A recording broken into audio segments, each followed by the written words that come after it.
el ministro Ernesto Villegas. Muy buenos días, bienvenido a Primera Página. Buenos días, Rosa, un placer estar aquí contigo. Gracias a usted por estar con nosotros. Las tradiciones en nuestro país, ¿no? La gaita en estos días de Navidad, pues forma parte de la música que escuchamos mientras hacemos las hallacas en familia, mientras compartimos en las fiestas de Navidad y de Año Nuevo. Es un género que lleva mucho tiempo en nuestro país y que incluso a veces no solo se escucha en Navidad, sino también pues en otros momentos del año. Se escuchan desde octubre, en otros, en el estado Zulia, pues se escucha todo el año. Muchas veces el tema de su letra es religioso, otras también de protesta, pues también nació como un género de protesta, ¿no? Siempre llevan un mensaje, puede ser en referencia a estas tradiciones de Navidad, en referencia a temas políticos, en referencia a las figuras religiosas, por ejemplo, en el estado Zulia, como la Virgen de la Chinita. Bienvenido, ministro, parte de este trabajo que viene realizando el Ministerio de Cultura para que se declare la gaita como Patrimonio Inmaterial de la Humanidad. Sí, fíjate, lo primero que quisiera decir es que Venezuela es un país musical, sí, con una diversidad cultural tremenda. Hoy mismo es 28 de diciembre, es Día de los Santos Inocentes. De aquí nos vamos a Caucagua, donde vamos a compartir con los compañeros que hacen tradicionalmente los bandos y parrandas de los Santos Inocentes de Caucagua, que ha sido postulado, ya el expediente está en la UNESCO, para inscribirse en las listas del Patrimonio Cultural e Inmaterial de la Humanidad. Pero así como en Caucagua, lo hay en diversas partes de Venezuela, las Zaragozas o en Monagas el mono de Caicara, que es muy bonito, por cierto, porque viene de ese sincretismo entre las culturas que conforman este crisol que es Venezuela. Y esa es una muestra de una costumbre indígena que celebra mucho a la figura del mono, porque el mono es el protector de las cosechas, espanta a los pericos y tal.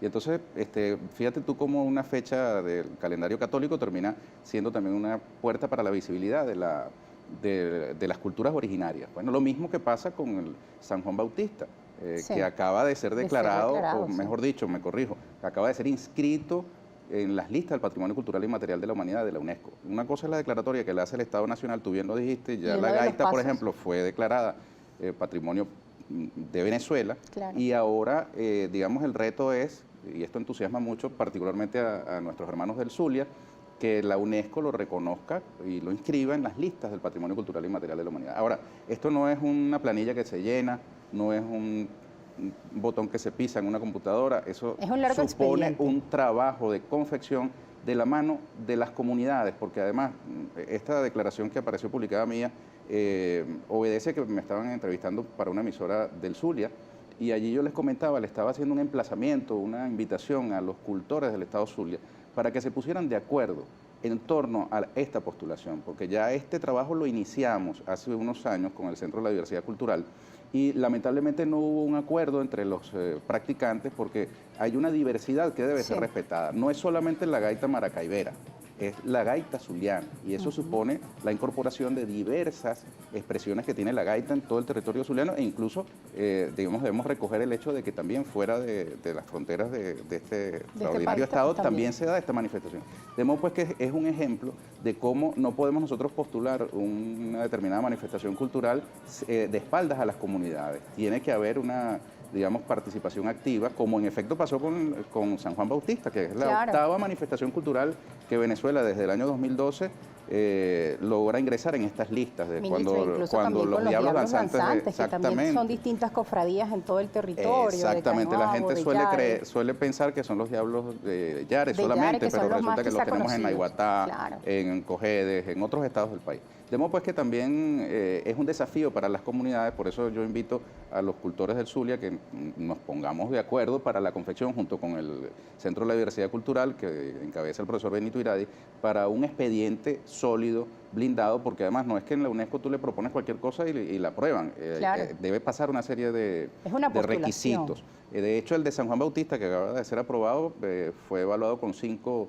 criterios, todos los cuales fueron, digamos, aprobados por el órgano evaluador. Venezuela fue felicitada por el órgano evaluador de la UNESCO por la, digamos, confección de este expediente, y luego digamos, el Comité Intergubernamental integrado por 25 países dio la aprobación. Eso fue una fiesta hermosa, no sé si viste las noticias de la casona, muy emotivo. Son criterios que tienen que ver con la participación de las comunidades fundamentalmente. No es, como te decía, un requisito, digamos, burocrático, que se llene una planilla, es que debe haber, por ejemplo, la sustanciación de todos los talleres que se realizan con los practicantes. Y el significado que tiene para la población, pues que sea reconocido, porque además es una tradición que lo que se busca es que se mantenga por supuesto, en el tiempo, a las nuevas generaciones, parte de nuestra identidad. El criterio fundamental es el traspaso de generación en generación de una determinada tradición, que de hecho es el origen de la palabra, ¿no? Y luego es la salvaguardia, que compromete al Estado a desarrollar las acciones necesarias para que esa manifestación se mantenga de generación en generación de manera auténtica, sin, digamos, alteraciones sustanciales, por supuesto, con el paso de los años siempre hay, digamos, incorporaciones, pero lo importante es que una vez que es reconocida como tal, una manifestación cultural debe preservarse lo más auténticamente posible para la posteridad. Entonces, eso es un compromiso del Estado venezolano que debe realizar planes de salvaguardia. Acabamos, Venezuela, por cierto, de aprobar en la Asamblea Nacional y nos coloca a la vanguardia en América Latina en esta materia una ley de salvaguardia del patrimonio cultural inmaterial. Ministro, y es que muchas veces cuando hay momentos de crisis económica, momentos de pandemia, muchas veces el sector cultural es el que más sufre el tema de los recortes, lo veíamos en otros países también de América Latina, como la población incluso se pronunciaba en rechazo a los recortes en materia de educación y cultura. Es quizá el primer sector al que algunos gobiernos deciden recortar. En este caso, ¿qué se está haciendo, no? Mira, hay una expresión africana que dice que la cultura es la leche materna de los pueblos. Por eso es sumamente importante. La identidad cultural, la diversidad cultural que nos caracteriza es un alimento.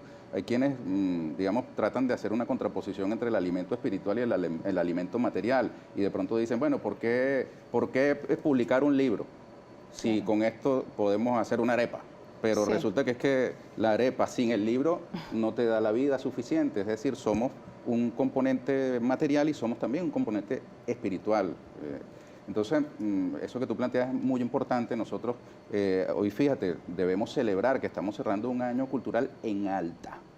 O sea, yo para venir a este programa hice acopio de todo el resumen de este año cultural 2021 y de verdad que me quedo abismado de lo que leíamos en los titulares de la prensa, ¿no? Que cerraban un año con importantes logros. Exactamente, el año pasado, a comienzos del este año, a comienzos del 2021, nosotros estábamos anunciando el inicio de la miniserie Carabobo, Caminos de Libertad, que marcó una reanimación de la producción audiovisual venezolana alrededor del bicentenario de la batalla de Carabobo y bueno, convocamos un casting en todo el país y más de 800 artistas se ofrecieron en todos los estados de Venezuela, lo que te demuestra que tenemos una, digamos, potencialidad de un capital humano extraordinario.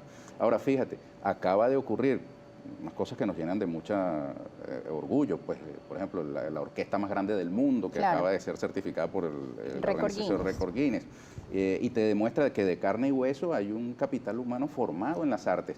Y que son temas que no deben ser politizados, ¿no? Porque muchas veces cuando por ejemplo en el caso de la orquesta como Record Guinness, pues también habían comentarios en contra, porque no somos Record Guinness en índices del mejor sueldo para los trabajadores. Es decir, también son temas que son parte también de la polarización, ¿no? Te decía que eso es una cosa que nos llena de orgullo en general a los venezolanos, que como somos un país musical nos sentimos muy identificados, más allá de que siempre habrá alguien que pueda tratar de contraponer la música a otras cosas, o el libro, o la cinematografía, pero es el alma de los pueblos, la cultura. Ahora, fíjate, acaba también de ocurrir algo por el lado de las industrias culturales, del espectáculo, que es que artistas venezolanos y extranjeros que incluso habían jurado por lo más sagrado que no pisarían esta tierra mientras estuviera en pie la revolución bolivariana, que han vuelto a este país a ofrecer espectáculos.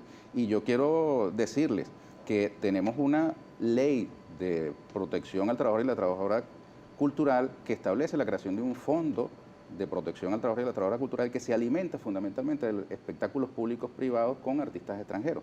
De modo pues que, por ejemplo, Silvestre Dangond o el señor Cigala, extraordinario músico, por cierto, que se han presentado en Venezuela, pues entre las ganancias que esa actividad comercial ha generado, pues eso tiene un porcentaje que debe ir a ese fondo. Y esa es una manera de, digamos, buscar la sustentabilidad de las dinámicas culturales, que es un desafío en todas partes del mundo, no es solamente en Venezuela, pero particularmente aquí, digamos, con el bloqueo, incluso, digamos, la superación de la noción petrolera del Estado, supone un desafío para todas y todos, y creo que es una gran oportunidad que se le ha presentado para poner en funcionamiento los poderes creadores del pueblo. Esto que llaman los emprendimientos tienen una expresión también en lo cultural. Hay muchos artistas, sí, cultores, militantes de la cultura que están volcados a desarrollar una actividad que le genere un ingreso. Acabamos nosotros, por ejemplo, de desarrollar en Caracas la Feria de Artesanía de Venezuela con artesanos de más de 10 entidades del país que trajeron a Caracas una muestra hermosa de su producción, desde el tamacuro con las hamacas de Moriche hasta Guadalupe o Tintorero del Estado Lara. En fin, hay una dinámica cultural, económica, que nosotros tenemos que respaldar. Esto es un mecanismo porque, digamos que la prosperidad tiene que rimar con la equidad. Entonces, bien, es muy bueno que haya espectáculos, sí, pero también hay otros sectores que requieren de ayuda. Ministro, usted entiende los tiempos de televisión también como periodista. Hasta ahora debemos ir a una pausa. Al regreso vamos a seguir conversando en referencia a las tradiciones de nuestro país, a la importancia de preservar nuestras tradiciones, nuestra cultura y además las postulaciones que se están realizando y todos los trabajos que se realizan desde el Ministerio de Cultura. Al danzantes, las cofradías, lo vimos ahora con la tradición del Día de San Juan. Ahora sigue la gaita, ¿no? Un género musical. ¿Cómo va ese proceso? Usted nos hablaba de también unas condiciones que deben cumplirse, ¿no?, para esta declaratoria. ¿Cuáles serían esas condiciones? Sí, bueno, yo debo decirte que no es que no hay un orden de prelación, ¿no? Okay. Por ejemplo, ya el expediente de la gaita nosotros comenzamos a trabajarlo ya hace un tiempo, hace unos 2, 3 años, no tengo la fecha exacta, con el Centro de la Diversidad Cultural. Lamentablemente te decía que eso se vio dificultado porque las comunidades mismas, los practicantes, tienen divergencias entre ellos respecto del alcance del expediente. Por ejemplo, en el caso de la gaita, te lo decía, no debía ser circunscrito a una sola forma de esa variedad que es la gaita. Hay la gaita de tambora, no solamente está la gaita maracaibera.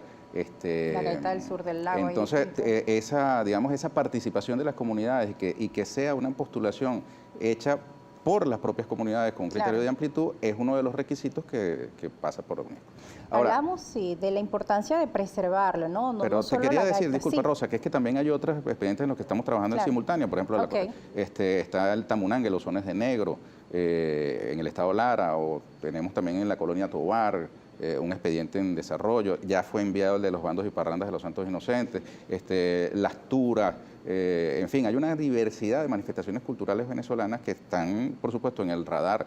Lo que pasa es que anualmente se dan estas discusiones y hay unas que salen primero, otras que salen luego. Ya nosotros somos un país que cosecha estas inscripciones de manera sucesiva, prácticamente cada año. Ya llevamos 8 manifestaciones inscritas desde que comenzó con los Diablos Danzantes de Corpus Christi, le siguieron las fiestas de San Pedro, en Guarenas, Guatire y aquí en Sarría. En fin, es un abanico muy grande y no hay un orden de prelación. Lo que es que las comunidades tienen en sus manos la organización y la posibilidad de blindar el expediente, ¿no? En el caso de Zuliano, yo reitero mi invitación a que lo blindemos entre todos para que pueda estar lo más pronto posible. Y en este caso las propuestas también surgen por parte de los cultores. ¿Ellos tienen alguna forma de llegar ante el Ministerio del Poder Popular de la Cultura diciendo quiero que esta tradición pues sea postulada? Por supuesto, nosotros tenemos el Centro de la Diversidad Cultural que encabeza el profesor Benito Iradi, que déjame decirte, Benito Iradi tiene 51 años siendo promotor cultural, se dice rápido, ¿no? Sí. Y es un líder de ese sector del patrimonio cultural inmaterial. Hay una red del patrimonio cultural inmaterial en todos los estados del país funciona, de modo pues que hay un mecanismo de comunicación fluida y permanente con nosotros. Ahora fíjese, el tema de preservar nuestro patrimonio, nuestra identidad, porque si lo perdemos es como perder nuestra memoria. Uno se pregunta cuáles serían las estrategias para ayudar a los artesanos, a los cultores en todo el territorio nacional en momentos como los que hemos venido pasando en nuestro país. También la pandemia paraliza un poco las cosas. Hay otro hecho importante como lo es el turismo cultural, que en algunos países pues también se ve muchísimo, ¿no? Hay personas que viajan de otros países a una entidad para conocer cierta fiesta, cierta tradición, porque pues les parece de gran interés y motiva, ¿no?, a conocer, a viajar, a visitar. En este caso, ¿qué se está haciendo para proteger, ¿no?, justamente a estos sectores que pueden verse afectados? La elaboración de sus trajes y todo esto pues requiere también un costo. Bueno, yo creo que nosotros tenemos que mirar el año, al cerrar en su contexto. Para el año pasado estábamos completamente cerrados en el campo cultural. Los primeros que dimos un paso al frente, o más bien un paso a un lado para el combate a la pandemia, fue, digamos, el sector cultural. Nosotros recuerdo que anunciamos el cierre de cines, el cierre de los teatros, el cierre de los museos. Aliciente, porque yo estoy seguro de que el año 2022 permitirá que aquellos sectores que no lograron despegar en el 2021 puedan hacerlo en este año que está por comenzar. Aunque también llevan cambios, ¿no? Con el tema de la bioseguridad, que se respeten todos estos mecanismos, lo aforo reducido. Es la capacidad de adaptación con éxito a situaciones cambiantes. Claro. Eso nos sirve a los seres humanos individualmente o a los colectivos. Y el sector cultural creo que ha dado muestras en esa dirección. Quiero hacer una mención también que se nos escapaba, algo muy importante. Este año nosotros iniciamos el expediente del joropo que vamos a presentar también, y lo hicimos en el campo de Carabobo, en una comunidad llamada La Pica. Aprovecho para saludarlas y saludarlos allá. Es un lugar donde se practica el joropo jorconeado con J, que es el único joropo que en Venezuela tiene el hombre zapateando y a la mujer también. Es el único joropo en el que la mujer también zapatea, se toca con violín. Y es una muestra de la diversidad del joropo, pues tenemos el joropo llanero, pero también tenemos el joropo oriental, tenemos el joropo central, el joropo mirandino, el joropo tuyero, en fin, una variedad importante de expresiones. Y eso es muy importante porque ayuda a lo que tú mencionas del turismo, porque mientras no se conoce, nadie quiere lo que no conoce. Y estas inscripciones ante la UNESCO permiten visibilizar ese músculo cultural que muchas veces queda invisible y que tiene Venezuela entre sus capitales más importantes. Ministro, vamos nuevamente a una pausa. En estos 200 años de venezolanidad, aquí yo traje apenas dos, uno de Arturus Larpietri, de Lanza Colorada, Earle Herrera Carabobo bajo palabra, Earle, profesor recientemente fallecido. Logramos reactivar unas imprentas de la editorial El Perro y la Rana, con la cual hemos editado libros como este de Serenata Guayanesa, o el libro del escritor homenajeado este año, Salir de la Colonia, de Vladimir Acosta. Se realizaron las bienales de literatura, las becas de promoción de la creación literaria, y también entregamos el premio Rómulo Gallegos a la escritora argentina Perla Suez, así como el Mariano Piconzala. Y es un reto el tema de la imprenta en nuestro país hoy por hoy. Es un reto. Este año lo superaron este año también. No, los retos siempre están presentes, por supuesto. Lo que es que para el relato ese de un país colapsado, que no se mueve, inerte, estas son expresiones de una vida, de una vitalidad, de una capacidad inventiva. Por ejemplo, este año nosotros completamos la primera exportación de libros venezolanos al exterior. Históricamente Venezuela no exportaba libros, lo que se ha hecho es importar de manera exclusiva. Nosotros ahora logramos colocar 10.000 libros venezolanos en México, en las ferias de libro mexicanas y en las sedes, en las bibliotecas, librerías del Fondo de Cultura Económica de México, que fue nuestro país invitado de honor el año anterior, por medio además de un mecanismo de comercio justo en el que nosotros hicimos un intercambio de títulos mexicanos que estaban aquí en Venezuela y logramos, digamos, compensarlo con el envío de libros venezolanos allá. Y son autores venezolanos que están, digamos, colocados en otros mercados distintos al venezolano, y eso es una noticia muy importante. Por supuesto, problemas los tenemos en todos los lugares, en tu casa, en la mía, en todas partes hay inmensidad de problemas, pero no nos han logrado quitar el corazón que nos permite vivir y latir, y estos latidos del 2021 van a ser augurio de buenas noticias para el año 2022, estoy completamente seguro. Bien, ministro, es momento también de hacerles preguntas que tiene nuestra audiencia. Ellos están participando con la etiqueta Primera Página. Aquí hay un comentario de Manuel Anteliz, @Manteliz. Él le dice: Primera Página, usa la etiqueta, ministro, ¿qué se ha hecho para conservar y digitalizar todos los archivos cinematográficos y televisivos públicos y privados que son patrimonio histórico de Venezuela? Mira, nosotros acabamos de sostener una reunión muy importante con la ministra del Poder Popular para la Ciencia, la Tecnología y la Innovación, Gabriela Jiménez, y los compañeros que forman parte de la subcomisión de patrimonio de la Asamblea Nacional, que preside Pedro Lander, y está trabajando la Asamblea en un proyecto de ley de digitalización del patrimonio cultural. Eso es muy importante, nos están apoyando tanto desde el punto de vista legislativo como desde el punto de vista práctico, técnico, para hacer un proceso de digitalización general, no solamente de los archivos, del archivo fílmico, de la Cinemateca Nacional, de la Biblioteca Nacional, sino en general de nuestro patrimonio, que por supuesto no se debe confinar a lo digital, porque es muy peligroso. Si se borra un archivo digital, pues es una pérdida gravísima. Debe haber una convivencia entre los formatos físicos y los formatos digitales, que además permiten el acceso, que es muy importante. De nada nos sirve un tesoro escondido en un cofre si no está disponible para la gente. Entonces, la vía digital es muy importante para la democratización del acceso a los bienes culturales. Bien, ministro, se nos acaba el tiempo. Tenemos acá a Ramón Ramos, el líder, le dice qué apoyo le están brindando a las calendas de San Fernando. Él nos escribe desde el estado Apure. Es un baile popular de tendencia tradicional que se realiza los días 30 de mayo en San Fernando de Apure. Bueno, vamos a instruir a nuestro gabinete allí en el estado Apure. Yo quiero visitar el estado Apure con el gobernador Eduardo Piñate y vamos a reunirnos con esta comunidad. Quiero aprovechar para decir, ¿sí?, Rosa, que nuestros directores de gabinete del Ministerio de Cultura en los estados tienen la instrucción de ir al encuentro de aquellos cultores, artistas y creadores que aún no se hayan vacunado. Es muy importante. Nosotros el año pasado también estuvimos, y a lo largo de haciendo jornadas especiales para nuestros artistas, cultores y creadores, y en este contexto, cuando ya estamos ayer el presidente lo expresaba, estamos a punto de cumplir la meta nacional, pero dentro de los ciudadanos, que todos son iguales, hay algunos que tienen unas particularidades, como son los artistas, cultores y creadores, y yo quiero que todos nuestros gabinetes, haciendo los esfuerzos que haya que hacer, vayamos al encuentro de aquellos que no se hayan vacunado para que no termine el año 2021 sin que haya un artista, un cultor, un creador que haya sido vacunado.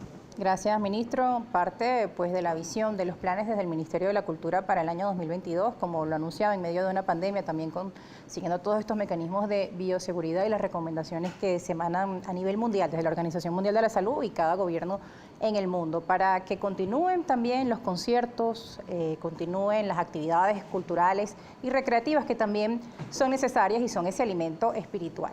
Vamos a